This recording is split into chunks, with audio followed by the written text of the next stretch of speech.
देवी भागवत का स्कंद सातवां।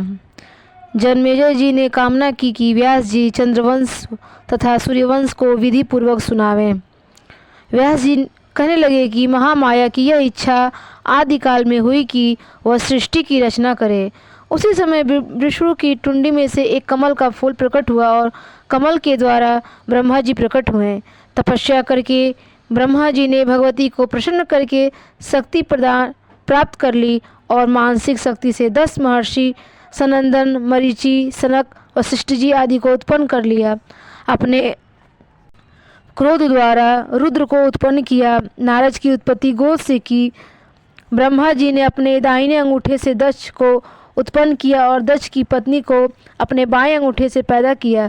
दक्ष ने हैयसोस्व नाम के 5 सहस्त्र पुत्र आरंभ में पैदा किए, किंतु जिस समय उन्होंने प्रजा को उत्पन्न करने की जिज्ञासा प्रकट की तब नारद जी ने उन्हें मना कर दिया। अतः दक्ष ने पुनः पुत्रों को ही जन्म दिया। नारद जी ने ऐसा करने को भी मना किया तो दक्ष ने श्राप देकर नारद को नष्ट कर डाला, जिसके कारण नारद जी को दूसरे शरीर में आने के लिए अश्किनी के गर्भ से जन्म लेने के लिए असमर्थ होना पड़ा और उसके गर्भ से उन्होंने जन्म लिया। दक्ष जी ने अपने यहाँ 7 कन्याओं को जन्म दिया। उन 60 कन्याओं में से 13 पुत्रियों का विवाह मरीचि के बेटे श्री कश्यप के साथ संपन्न कर दिया गया। वहीं विवाहित पुत्रियों से देवता, दानव, दैत्य, मानव, गंधर्व, पशु पक्षी आदि उत्पन्न हुए और विश्व की सृष्टि हो गई। कश्यप जी की प्रसव स्थली में विवस्वान नाम के पुत्र की उत्पत्ति हुई, जिसके यहाँ व्यवसत मनु पैदा हुए। मनु की प्रसव स्थली ने निर्गुण, इक्वांशु, दृष्टि, नभाग, रुरुस, दृष्टि, पृषभन्य, सयात्य, प्रांशु, नरिष्यंत आदि नाम के पुत्रों ने जन्म लिया। नभाग जी ने यहाँ अम्बरीची उत्पन्न हुए। शर्यात जी की स्त्री से सुकन्या और अनंत ने जन्म लिया और चमन ऋषि का विवाह सुकन्या के साथ संपन्न हो गया। चमन ऋषि के विवाह के बाद इस प्रकार की है। एक बार वन में चमन ऋषि तपस्या कर रहे थे। तपस्या करते करते उनके शरीर पर दीमक बैठ गए। उनका पूरा शरीर मिट्टी का ढक गया। केवल 2 आंखें चमक रही थी। सुकन्या ने उनकी आंखों में 2 सीख घुसेड़ दी। जब सुकन्या के पिता को ऋषि की आंखें फूटने का पता लगा तो ऋषि के पास उन्हें प्रसन्न करने के लिए आए। चमन ऋषि ने सुकन्या को उसके पिता से मांगा। राजा ने यह स्वीकार कर दिया, किंतु सुकन्या ने अपने पिता से कहा कि आप मुझे इन्हें अर्पण कर दीजिए, मैं इनकी सेवा करूंगी, क्योंकि पति की सेवा से बढ़कर दूसरी कोई सेवा नहीं होती है। सुकन्या का विवाह बूढ़े अंधे चमन के साथ हो गया। सुकन्या उनकी शुश्रूषा करने लगी। भ्रमण करते हुए एक दिन अश्विनी कुमार उधर आ पहुँचे और वे सुकन्या पर मोहित होकर चमन ऋषि की बुराई करके सुकन्या पर अपने ऊपर आकर्षित करने लगे, पर सुकन्या तैयार नहीं हुई। अंत में अश्विनी कुमार बोले कि हम चमन जी को सुंदर और दृष्टिवान बना देंगे, परंतु बाद में हम दोनों में से तुमको किसी एक को अपना पति चुनना पड़ेगा।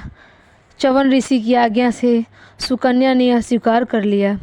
अश्विनी कुमारों ने एक जल के कुंड में जड़ी बूटी डालकर चमन ऋषि जी को उसमें स्नान कराया। चमन जी सुंदर और दृष्टिवान और जवान बन गए। चमन का रूप भी अश्विनी कुमारों की शक्ल से मिल गई और अब उनको पहचानना कठिन हो गया। वे चाहती थी कि वे चमन के साथ ही रहें, अतः उन्होंने महामाया को याद किया। याद करते ही सुकन्या ने चमन जी को पहचान लिया। अश्विनी कुमार चलने लगे। चमन जी ने उनको आशीर्वाद दिया। कुछ काल के उपरांत अपनी पुत्री सुकन्या को देखने के प्रयोजन से पुत्री के पिता सत्याजीत चमन जी के आश्रम में आए, पर वहां पर उन्होंने देखा कि अंधे और बूढ़े चमन जी के स्थान पर जवान और सुंदर पुरुष के साथ सुकन्या विहार कर रही है। उनको बहुत कष्टानुभव हुआ। सुकन्या ने उनको बतलाया कि वे ही चमन जी हैं। राजा बहुत खुश हुए। चमन जी के आदेश के अनुसार राजा ने उसी जगह पर एक यज्ञ संपन्न करना चाहा और सामग्री एकत्रित कर ली। जब यज्ञ संपन्न हो गया तो सभी देवता अपना अपना भाग लेने वहां आए। चमन जी ने अश्विनी कुमारों को भी यज्ञ भाग देने को बुलाया। इंद्र ने ऐसा करने से मना कर दिया, किंतु चमन जी नहीं माने था। इंद्र ने चमन जी को वज्र छोड़ दिया, किंतु चमन जी की शोभा के कारण वज्र टूट हो गया। च्यवन जी ने अग्निकुंड में से मद नाम का एक दानव इंद्र का संहार करने के लिए पैदा किया। मद दानव इंद्र का संहार करने के लिए दौड़ने लगा। देवता हाहाकार करने लगे। च्यवन जी ने मद को रोक दिया और उनको 4 हिस्से जुआ, गध, स्त्री, शिकार में चीर डाला। तभी से अश्वनी कुमार भी यज्ञ भाग और सोमपान को प्राप्त करने के लिए अधिकारी बन गए। सुकन्या सुखी रहने लगी। सत्याजित के वंश में रेवती पैदा हुई। युगों के उपरांत बलराम जी के साथ रेवती का विवाह संपन्न हुआ। सत्याजी जी की पटरानी से अनरत और उनकी प्रसव स्थली में रैवत नाम का पुत्र उत्पन्न हुआ। उन्होंने कुश स्थली पुरी को बसाया था। उन्हीं के रेवती नाम की सुंदर पुत्री पैदा हुई थी, जिसका विवाह राजा ने धरती पर आकर बलराम से संपन्न कर दिया और स्वयं बद्रिकाश्रम में तपस्या करने चले गए। एक दफ़ा इक्ष्वाकु राजा ने अपने लड़के विकुक्षी को श्राद्ध के लिए गोश्त लाने जंगल भेजा। खरगोश का मांस विकुक्षु जी लाए, किंतु मार्ग में उन्होंने थोड़ा सा मांस खा लिया। यह बात वशिष्ठ जी अपने योग के द्वारा इक्ष्वाकु को बताई। विकुक्षी का नाम तभी से तसाद पड़ गया। जब इक्ष्वाकु स्वर्ग सिधार गए तो ससाद जी राजगद्दी पर आसीन हुए। एक बार राजा यवनासों ने पुत्र प्राप्ति के लिए एक तपस्या की और यज्ञ संपन्न किया। धोखे से उन्होंने चरु का पानी भी पी लिया, जिससे राजा के पेट में बच्चा पैदा हो गया। 10 महीने बाद उनके पेट को चीरकर मंधाता नाम का एक लड़का निकल गया। कालांतर में विश्वामित्र जी ने अपने तपस्या का संपूर्ण पुण्य त्रिशंकु को दे दिया, जिससे वह मनुष्य के शरीर के स्वर्ग जा पहुंचा। इंद्रदेव ने त्रिशंकु को अपने इंद्र सिंहासन से नीचे ढकेल दिया। वह गिरकर विश्वामित्र जी को पुकारने लगा। धरती पर गिरने से पहले विश्वामित्र ने त्रिशंकु को बीच में ही रोक लिया और इंद्र पर गुस्सा होकर वे उसकी दृष्टि रचने की तैयारी करने लगे। यह देखकर इंद्र विश्वामित्र जी के पास जाकर क्षमा याचना करने लगे। प्रसन्न होकर विश्वामित्र जी ने दूसरी दृष्टि रचना रोक दी। हार कर इंद्र को त्रिशंकु को चांडाल रूप में ही स्वर्ग ले जाना पड़ा। जब एक बार राजा हरिश्चंद्र के पुत्र उत्पन्न हुआ और अपनी प्रतिज्ञा के अनुसार उसने अपने पुत्र की बलि वरुण देवता को न दी, तो वरुण देव के रुष्ट होने पर हरिश्चंद्र ने एक ब्राह्मण को बहुत सा धन देकर उसके पुत्र सुनासेफ को बलि के लिए खरीद लिया। तो विश्वामित्र जी ने वरुण को प्रसन्न करके सुनासेफ की बलि होने से बचा लिया और सुनासेफ को अपना पुत्र बना लिया। विश्वामित्र जी वशिष्ठ जी से कहने लगे कि हरिश्चंद्र तो बहुत ही क्रूर, झूठा और छली है, क्योंकि वरुण को वचन देकर भी उसने अपने पुत्र की बलि नहीं दी। मैं उसके असत्य और पाखंड को मिटा कर दूंगा। वशिष्ठ जी कहने लगे कि हरिश्चंद्र ऐसा नहीं है। बस इसी बात पर वशिष्ठ और विश्वामित्र में कलह हो गई। दोनों धरती पर आए। एक समय हरिश्चंद्र जी को अपनी नगरी के बाहर एक सुंदर नारी विलाप करती हुई मिल गई। उन्होंने स्त्री के विलाप का कारण पूछा तो स्त्री ने बताया कि विश्वामित्र जी की तपस्या से मुझे पीड़ा हो रही है। स्त्री की पीड़ा दूर करने के लिए हरिश्चंद्र जी विश्वामित्र जी की तपस्या को बंद करवा दिए। विश्वामित्र जी बहुत क्रोधित हुए। तभी कुछ दिन बाद एक वन का सुअर राजा की वाटिका में आकर उसको उजाड़ने लगा। जब सैनिक उसे मारकर या भगा न सके तो स्वयं हरिश्चंद्र जी उसका वध करने के लिए परिजन से उसके पीछे गए। सुअर घने जंगल में जाकर गायब हो गया। तभी ब्राह्मण का रूप रखकर विश्वामित्र जी वहाँ आ गए और उन्होंने हरिश्चंद्र जी से बहुत सा धन देने का, यहाँ तक कि सारे राज्य को देने का प्रण करा लिया। साथ ही दक्षिणा के लिए 2.5 भार सोना दान करने का भी वचन ले लिया। वचन देने के उपरांत राजा को बहुत दुख हुआ कि राज्य को देने के उपरांत मैं 2.5 सार सिर्फ सोना किस प्रकार प्रदान करूंगा। जब राजा महल को लौट गए तो विश्वामित्र जी ने जाकर उनसे राज्य मांगा। हरिश्चंद्र ने शीघ्र ही विश्वामित्र को राज्य कोष दे दिया। राज्य पर अधिकार करने के उपरांत विश्वामित्र जी ने 2.5 भार सोना मांगा। राजा ने प्रण किया कि मैं जब तक आपको 2.5 भार सोना न दूंगा मैं अन्य ग्रहण नहीं करूंगा। और वे तभी से अपने पुत्र और रानी तारावती को लेकर निकल पड़े और काशी पहुँचे। विश्वामित्र जी बार बार दक्षिणा मांगते थे, अतः उन्होंने हार कर अपना स्त्री को चौराहे पर खड़ा कर दिया और चिल्ला चिल्लाकर अपनी स्त्री को देखने लगे। ब्राह्मण के वेश में आकर विश्वामित्र ने तारामती को मोल ले लिया और जब रोहित रोने लगा तो ब्राह्मण ने थोड़ा सा सोना देकर उसको भी मोल ले लिया। रानी और पुत्र के चले जाने के उपरांत विश्वामित्र जी आए। राजा ने सोना उनको दे दिया, किंतु वो सोना 2.5 भार से कम था, अतः उन्होंने अपने को भी एक चांडाल के हाथ बेचकर विश्वामित्र को सोना दे दिया।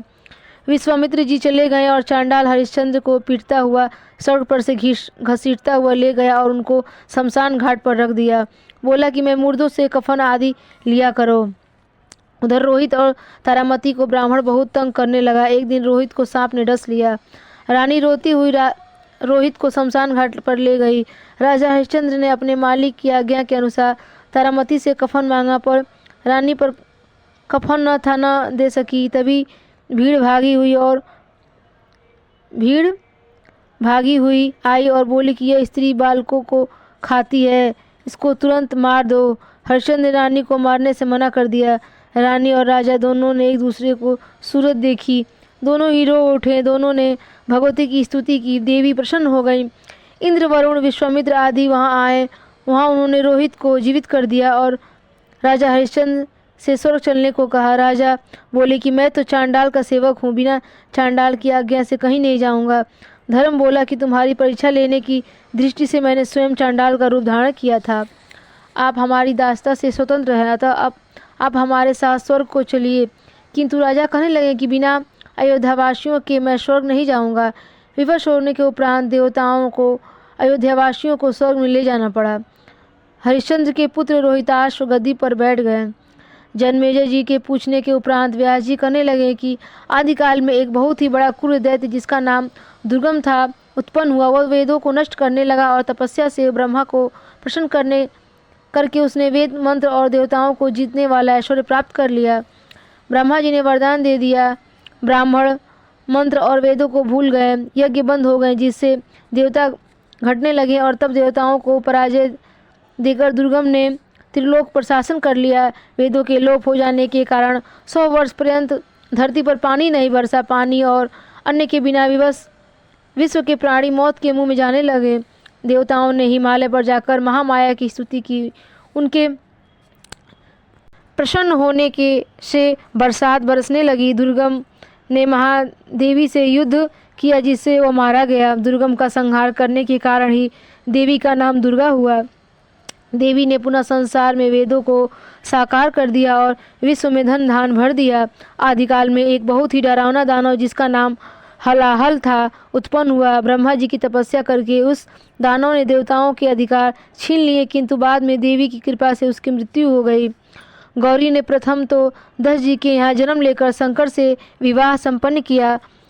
आदिकाल में दुर्वासा ऋषि ने जम्बुनदेश्वरी की स्तुति करके एक सुंदर माला प्राप्त कर ली और उस माला को दक्ष को दे दिया। दक्ष ने भोग विलास करके उस माला का अनादर किया, जिससे सती ने अपनी देह को यज्ञ की अग्नि में डालने के उपरांत खो दिया। उसके प्राणांत होने पर शंकर जी ने दक्ष के सिर को उसके धड़ से अलग कर दिया।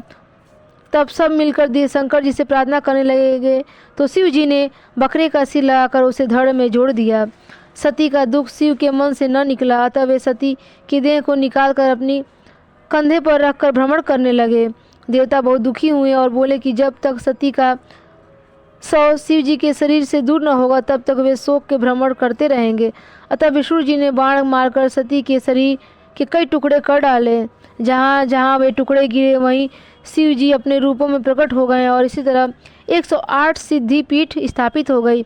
सती का मुख जाकर काशी में गिरा, अतः वहाँ का देवी का नाम विशालाक्षी पड़ा। सती की योनि जाकर नैमिषारण्य में गिरी, जहाँ वहाँ देवी का नाम लिंग धारणी देवी पड़ा। तो इसी तरह से अलग अलग स्थानों पर देवी अलग अलग नामों से विख्यात है।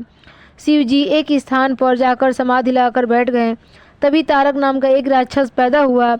उसने ब्रह्मा जी से वरदान प्राप्त किया कि शिव जी के औरस द्वारा पुत्र उत्पन्न हो, उसी के द्वारा मृत्यु हो, क्योंकि उसने अनुमान लगाया था कि शिव के कोई पुत्र नहीं है, मेरी मृत्यु कैसे होगी। वरदान पाकर राक्षस ने देवताओं और दानवों पर जीत लिया। देवताओं ने महामाया का स्मरण किया। देवी ने बोली, मैं अपनी गौरी शक्ति को हिमवान की प्रसव स्थली पुत्री के रूप में प्रकट करूंगी, जिनके हाथ शंकर जी का विवाह संपन्न होगा।